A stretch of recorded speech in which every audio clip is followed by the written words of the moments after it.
2012 Volkswagen Up. This is actually the move up version, so it's got slightly better spec on it, which includes air conditioning, electric windows and a few bits.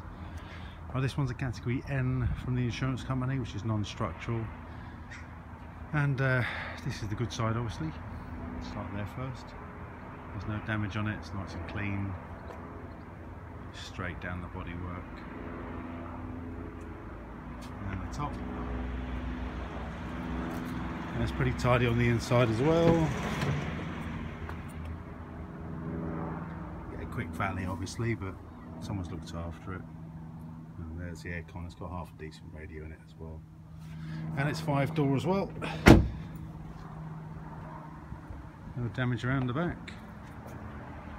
There's a couple of little marks on it, but nothing dreadful.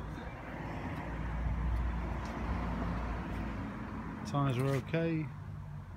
It's nice and clean down that side and straight, except for this corner here.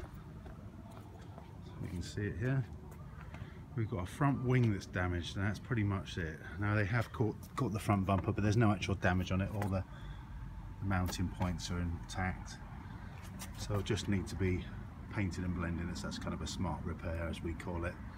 You'll get a brand new wing, and there's actually one in the boot there on the back seat, and it's a Volkswagen part, so it will fit on really nicely, and it hasn't touched the door, which is great. However, if you're painting the wing, you normally have to blend into the door so the paint is nice and matched, and that is it.